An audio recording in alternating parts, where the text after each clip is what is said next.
우리 교회에서 사용을 많이 하는 이렇게 여러 가지 표현, 용어들이 있는데 그 중에 한 가지가 부흥입니다. 이 부흥이라고 하는 것은 우리 교회에서 여러 가지 의도로 아니면 여러 가지 뜻을 갖고 이야기를 하고 있습니다. 부흥이란 말을 전에는 아주 많이 사용했고 부흥회도 많이 있었죠. 그래서 우리 교회에서도 부흥회를 했었을 것이고, 그리고 또 예전에는 다른 교회들이 부흥회 하면 또 같이들 모여서 또 멀리까지 가고, 또 시골 같은 데서는 어느 교회 부흥회 한다 그러면 16구, 26구 같이 어울려서 부흥회 갔었던 그런 아름다운 기억들이 있으실 겁니다. 설교에서도 부흥에 대한 이야기 많이 하고, 또 기도에서도 또 부흥에 대한 이야기 많이 하고, 또 교회 표현에서도 이 부흥에 대한 이야기 그런 많이 있었습니다. 근데 요즘 여러분 한번 잘 생각해 보면 최근에 아니면 하여튼 10년 이쪽에서 교회 부흥에 대한 이야기들이 거의 없습니다. 그리고 그런 이야기를 잘 하지 않습니다. 아마 이제 우리 인구 우리 남원만 하더라도 17만까지 가다가 예전에 제일 많이 갈 때 17만, 18만 갔더라고요. 통계 봤더니. 근데 지금은 8만 5천도 안 되니까 아마 인구 감소가 있어서, 그게 도시교회든지 시골교회든지 관계없이 이 교회들이 숫자들이 그 인구가 숫자 줄어드니까 교회에 대한 숫자도 당연히 줄어들게 되어진 겁니다. 아마 그런 속에서 이제 교회가 부흥하게 하소서, 부흥에 대한 이야기, 아마 그런 상황 속에서 점점 부담스러워서 그런 이야기를 하지 않는 상황인가. 거기에다가 우리 작년서부터는 코로나 바이러스로 인해서 제대로 모이지도 못하고, 믿음이 약하신 분들은 처음 교회 생활했던 분들이 교회 생활이 이어지지 못하는 이런 상황 속에서, 그래서 아마 더 부흥이란 말을 사용하지 못하는 것이 아닌가 그런 생각을 해봅니다. 그러나 저는 이 말씀을 준비하면서 내일도 다시 한번 더 다른 부흥에 대한 이야기를 더 나눌 텐데, 이제 정말 이제 부흥에 대한 이야기를 해야 되는 때다 이런 생각을 해봅니다. 지금 된 다들 부흥에 대한 이야기 안 하니까, 그리고 부흥의 시대가 아니라고 하니까, 그렇다면 진정한 부흥에 대한 말씀을 전해야 되지 않나 생각을 해봅니다. 이 부흥이란 말이 정확하게 성경에 나와 있는데, 부흥이란 말이 무슨 말인가, 이 부분을 정확히 물어보면 또 정확히 아는 사람도 사실은 많지 않습니다. 그냥 우리들이 알고 있는 이런 부분으로 이야기를 하죠. 부흥이라고 하면은 일반적으로는 교회는 숫자가 얼마 증가했느냐, 부흥했습니까? 교회가 부흥하고 있네. 그러면 그 의미에는 무엇을 포함하고 있는 사람들은 교회 교인들이 많이 늘어났나요? 이런 이야기. 우리 목회자들 간에도 목사님 교회가 많이 부흥했습니까? 그 얘기를 잘 들어보면 그 이면에는 교회 교인들이 많이 늘어났습니까? 이런 뜻으로 이야기한다는 것을 알게 됩니다. 그래서 그런 이야기 가능하면 목회자들 간 서로 이야기 안 하죠. 때로는 이 부흥이라서 교회 헌금이 많이 증가했나요? 이런 뜻으로 사람들도 이야기하고, 또 이제 어떤 면에서는 교회가 부흥했나 그렇다고 하면 이 교회 새로운 교회 건물을 짓고, 또 교회 교육관도 짓고, 또 교회 수양관도 짓고, 이것을 더 늘어났느냐, 사람들이 일반적으로 그렇게 생각을 합니다. 그렇다면 한번 정말 그 말이 맞는 말인가? 우리 오늘 읽은 이 하박국서에 있는 이 말씀, 여호와여 내가 주께 대한 소문을 듣고 놀랐나이다. 여호와여 주는 주의 일을 이 수년 내에 부흥하게 하옵소서. 이 수년 내에 나타내시옵소서. 이 구약 성경, 신구약 성경 전체에서 이 부흥이란 말이 이제 다르게 쓰기도 하지만, 번역에 따라서 다르게 쓰기도 하지만은, 그럼 우리가 가지고 있는 성경에서는 이 부흥이란 말은 하박국서에 나와 있는 말씀입니다. 이 하박국서의 하박국 선지자가 하나님 앞에서 하나님의 말씀을 전하는 선지자로서 말씀 전하는 이 하박국 3장에 있는 말씀에 대한 부흥이 여기 나와 있습니다. 이 하박국 선지자는 하나님 앞에서 많은 의문과 의혹을 가지고 섭섭한 마음으로 하나님 토로를 하게 되었습니다. 이 3장 1절에 보면 여호와여, 3장 1장 2절에 보면 여호와여 내가 주께 부르짖어도 주께서 듣지 아니하시니 어느 때까지 이리까? 내가 강포로 말미암아 외쳐도 주께서 구원하지 아니하시나이다. 이런 믿음의 고백을 하면서 하박국에서 시작이 되어집니다. 내가 부르짖어도 주께서 듣지 아니하신데 어느 때까지이시겠습니까? 라고 하는 하나님 앞에서의 섭섭함에 대한 이야기가 나오고 있습니다. 이 하박국 시대에 많은 악행이 사실 역사에 있었습니다. 이 하박국 시대 전후로 해서 이 임금들, 사람들에 대한 악행들이 너무나 많이 있었던 것을 성경에 알려줘요. 1장, 2장에 보면 여러 악행에 대한 이야기들이 나오는데 자기 소유 아닌 것을 모으는 자들, 이런 악행을 행하는 자들이 있고, 자기 집을 위해서 부당한 이익을 취하는 사람, 여기 자기 집이라고 하는 것은 자신의 가족들, 가문들 이런 이야기죠. 자기 집에서 부당한 이익을 취하는 사람들, 이웃을 혼미하게 해서 수치를 드려 즐기는 자들, 다른 사람들은 이웃들에 있는 사람들을 못 사게 굴고 그 사람들을 수치스럽게 만들어서 이것 자체를 즐기는 사람들, 이런 악행들이 그에게 있었다는 것을, 그 시대가 악하다는 것을 알려주고 있습니다. 이런 상황 속에서 하박국 선지자는 하나님에 대한 믿음 안에서 불만, 일종의 불만이죠. 섭섭함이 그들에게 나왔습니다. 하나님, 왜 이런 악한 자들을 방치해 주십니까?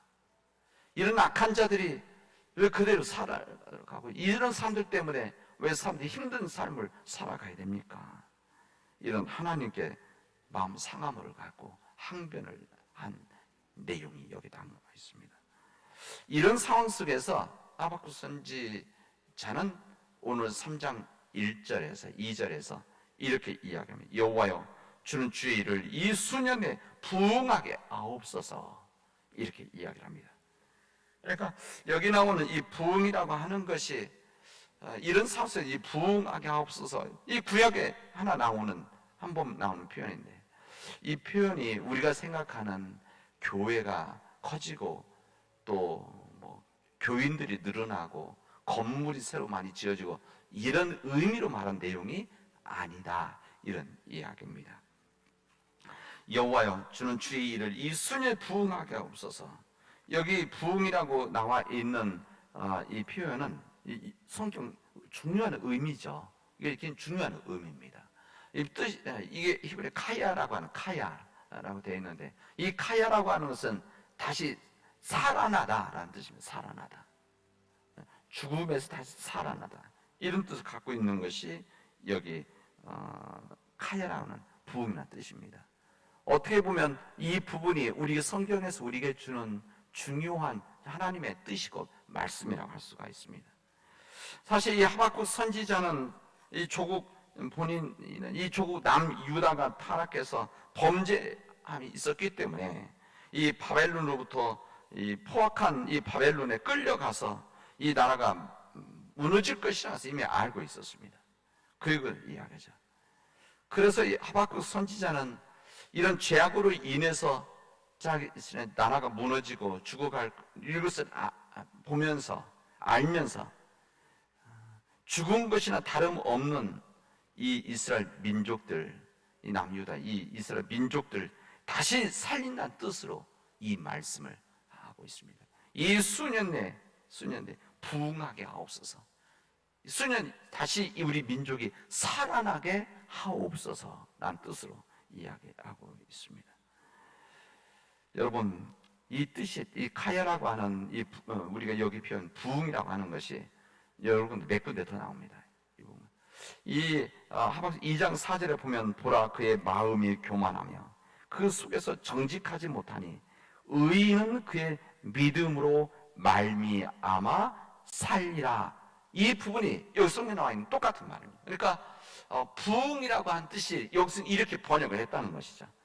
그 속에서 정직하지 못하니 악인은 그의 믿음으로 말미암아 살리라. 의인은 믿음으로 말미암아 살리라. 다시 살아날 것이다. 아모스 5장 4절에 보면 같은 이 부흥한 표현에 이 카야가 그대로 있습니다. 여호와께서 이스라엘 족속에게 이와 같이 말씀하시기를 너희는 나를 찾으라. 그리하면 살리라. 이렇게 말씀하고 있습니다. 그러면 우리가 성경에서 나와 있는 이 부이란 뜻이 무슨 의미인가를 우리에게 분명하게 알려주는 말씀이 되어질 겁니다.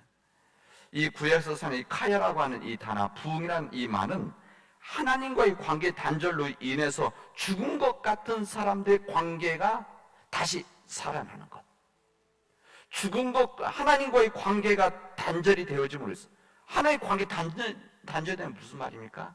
하나님의 말씀대로 살지 못해서, 하나님 뜻대로 살지 못해서 악행을 하고 있는, 그래서 죽은 것과 같은 죽은 자로 살아가는 이 사람들과 이 가족들과 공동체가 하나님으로 말미암아서 하나님과의 관계가 다시 회복되어짐으로 다시 살아나는 것. 이것이 성경에서 말하는 카야, 스스 말하는 부흥의 온전한 뜻이다. 이런 이야기입니다. 저는 오늘 이 말씀을 여러분께 전하면서 이제 우리 시대 진정한 이 부흥의 역사가 일어나야 된다.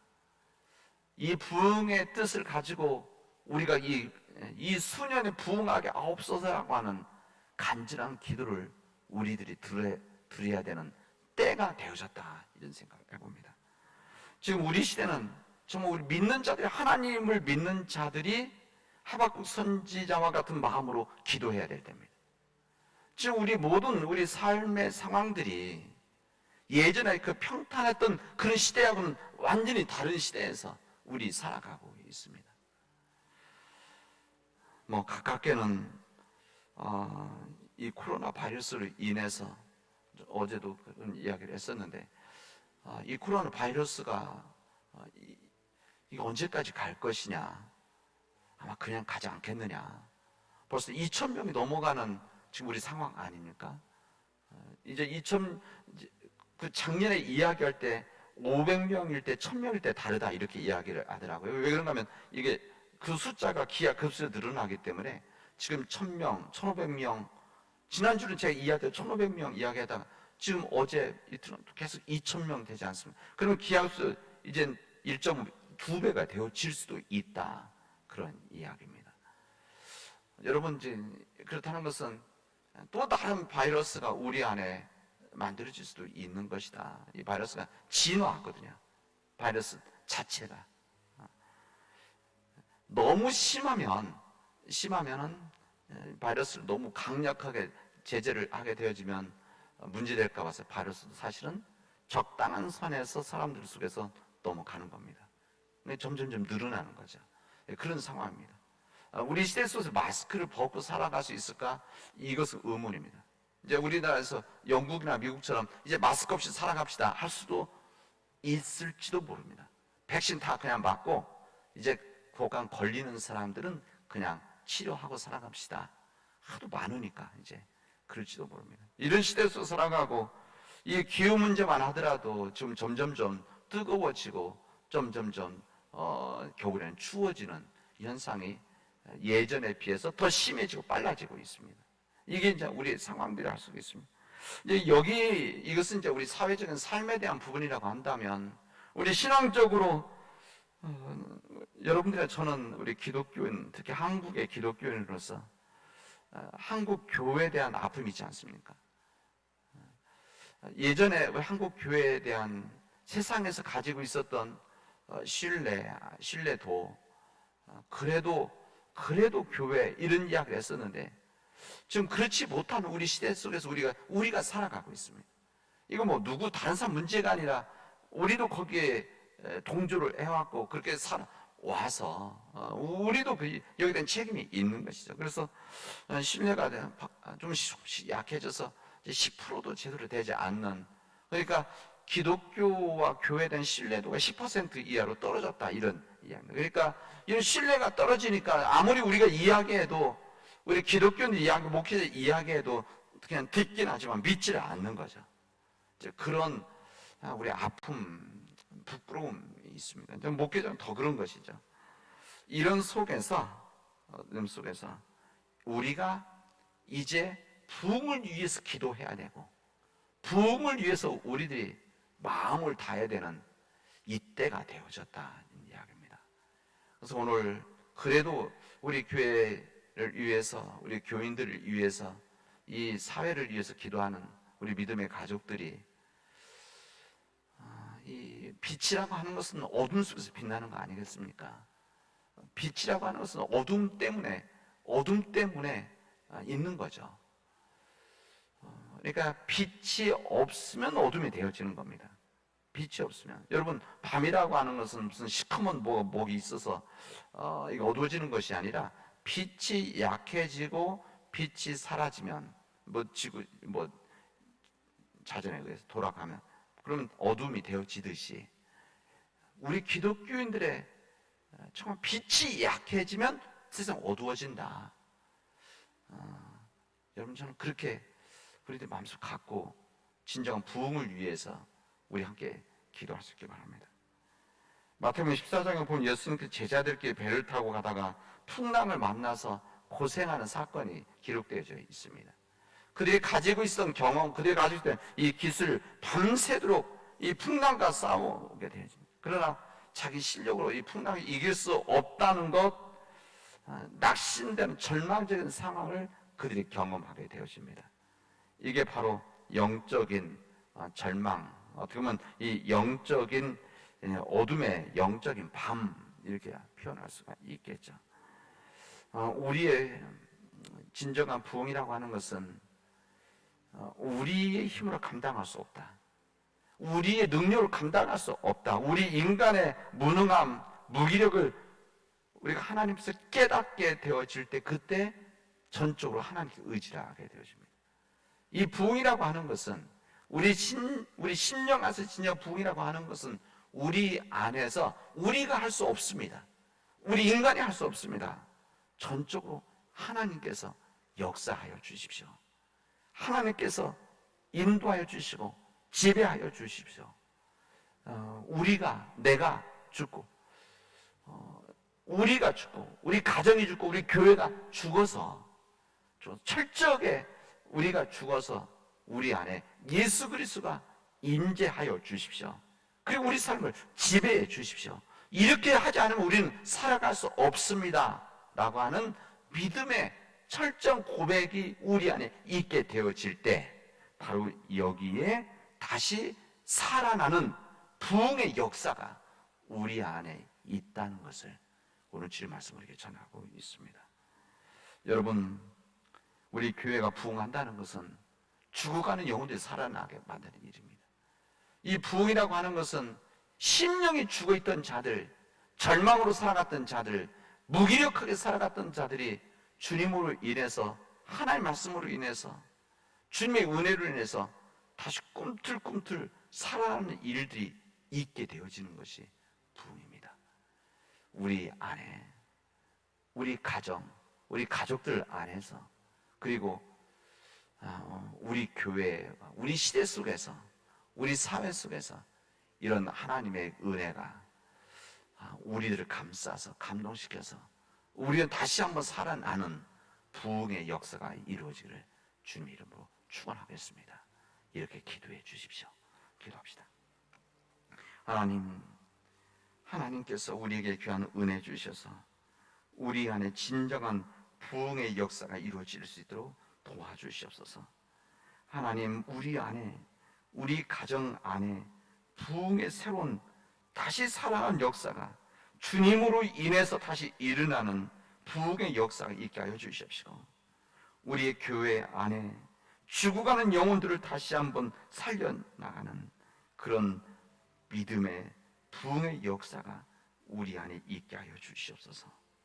주님, 죽은 자들이, 죽은 영혼들이 다시 살아나는 이 부흥의 역사가 우리에게 허락해 주신 남은 땅이 흘러 넘쳐서 이 땅이, 우리에게 허락해 주신 이 남은이 부흥의 역사를 다시 한번 만들어 나가는 우리 믿음의 백성들이 되어지도록 인도하여 주시옵소서.